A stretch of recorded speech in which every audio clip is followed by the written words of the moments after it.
நண்பர்களே, உங்கள் அனைவருக்கும் எனது வணக்கத்தை தெரிவித்துக் கொள்கிறேன். இப்போ தும்முதல் ஸ்னீசிங் ரொம்ப நல்லது. இந்த ஸ்னீசிங் எப்போ வரும் அப்படின்னு சொன்னால், ஏதாவது வைரஸோ கிருமிகளோ நம்ம உடல் உள்ளே செல்ல முற்படுகின்ற பொழுது நாம் தும்முகிறோம், ஃபோர்ஸ்ஃபுல்லாக தும்புகிறோம். அந்த ஃபோர்ஸ்ஃபுல்லாக தும்மையில் அந்த சிறிய அளவே எடை கொண்ட அந்த கிருமிகள் எல்லாம் வெளியில் வந்துடும். இந்த ஃபோர்ஸ்ஃபுல்லாக தும்மையில் பார்த்தீங்கன்னா 1 மீட்டர் அளவுக்கு இந்த போய்த்த இங்கே பரவக்கூடிய சூழ்நிலை ஏற்படுகிறது.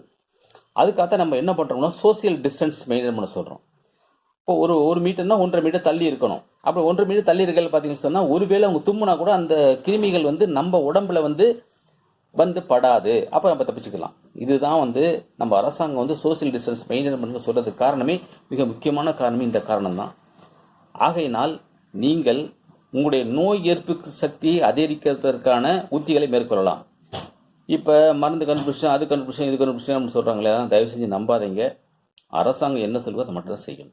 அரசாங்கத்துடைய கடமை நம்ம ஒவ்வொரு குடிமைகளையும் காக்க வேண்டும் என்ற ஒரு கவலையும் அச்சமும் இருக்கிறது. அவர்களுக்கு உதவி பெறுவதற்கு நாம் இப்போ தற்காலிகமாக செய்ய வேண்டியது வீட்டில் நம்ம இருக்க வேண்டியது தான்.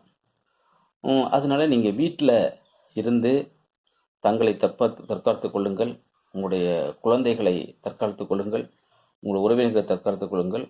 பெரியவங்க இருந்தால் அவங்களுக்கு நேரத்துக்கு சாப்பாடு, உணவு, டீ போன்றவர்களை கொடுத்து அவங்கள சந்தோஷப்படுத்திக்கிறங்க. நீங்களும் சந்தோஷமாக இருங்க. எல்லாரும் மன விட்டு பேசுங்கள். இது ஒரு பெரிய அரிய வாய்ப்பு. நம்மை தனிமைப்படுத்தி நம்ம குடும்பத்தோட சந்தோஷமாக இருப்பதற்கான ஒரு பெரிய உத்தி தான் இறைவன் கொடுத்துருக்கான், இந்த பிரபஞ்சம் கொடுத்துருக்க என்று எண்ணி மகிழ்ந்து நீங்கள் குடும்பத்தோடு சந்தோஷமாக இருங்க. உங்கள் உடம்பை ஹைஜீனிக்காக வச்சுருங்க. கையால் அடிக்கடி கழுவுங்க.